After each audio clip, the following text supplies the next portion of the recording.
conditional probability. Today I wish to discuss about conditional probability. As you know, in earlier classes we have defined probability as of an event PE is any by ns. Any by ns. That means outcomes favorable to the event E divided by total number of outcomes. This is my classical definition of probability. Now scientifically we can define also, if S be the sample space of a random experiment, the probability of a event P is a real valued function. That function whose value can have real valued function, whose domain is real valued function, and the power set of sample space S, and whose range is the interval 0 to 1. 0 to 1. What do you mean? Domain. Domain is real valued function. Real valued function. And range is range. This is range 0 to 1. Now we are saying about conditional probability. Suppose 3 coins are tossed at a time. Then we have sample space as, it may occur all the 3 coins have heads. It may also occur and so on. In this way we can get the sample space.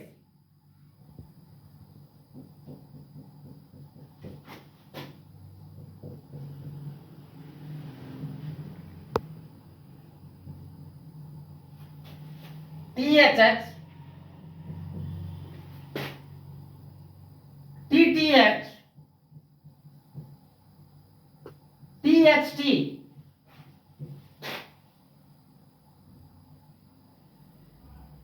and HTT. The total counting in the sample space we find 8. So we can quote here ns is equal to 8.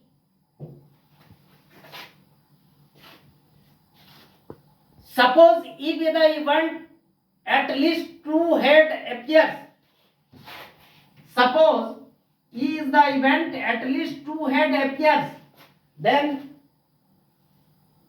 those places which contain at least 2 heads, we will take them at least 2 heads.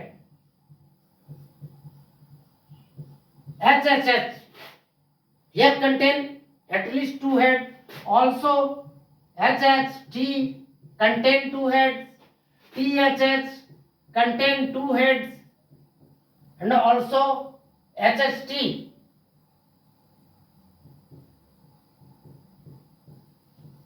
contain 2 heads.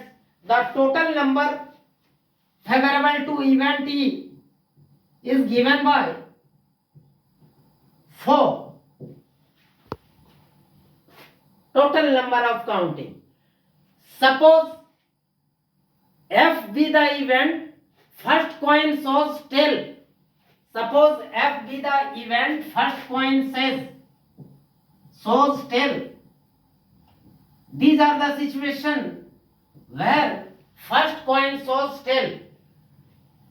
TTT, THH, THH,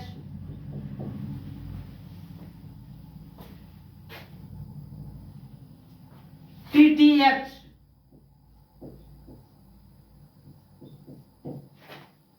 and THT. These 4 elements in the first coin showing tail. Therefore, NF also containing The number of element is 4. Now NF is also equal to 4. That is, number of element in the event is 4. Now we will calculate probability of event T is given by 4 by 8 is equal to half. Probability of event F is given by 4 by 8 also equal to half. Now we are going to define conditional probability. Conditional probability.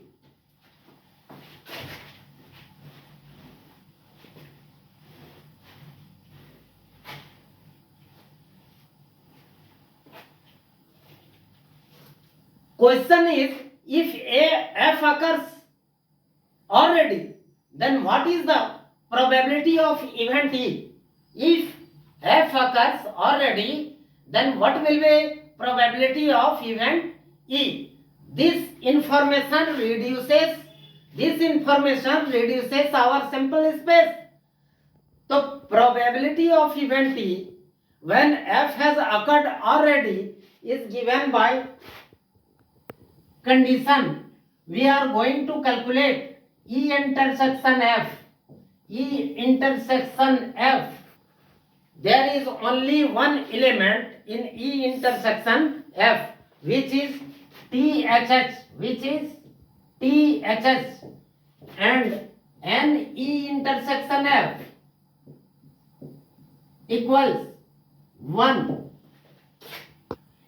The probability of each sample point, the probability of each sample point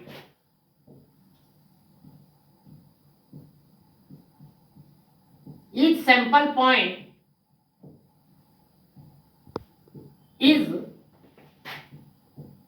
1 by 8, is 1 by 8. Elements of F which favors the event E are the sample point of E intersection F. We relate this relation by P E oblique F and saying that when F is already occurred, then probability of event E. When F is already occurred, then what will be probability of event E? This will give you an E intersection F divided by NF. Divided by NF. We will divide both of them by whole sample space S. So N E intersection F divided by NS and NF divided by NS.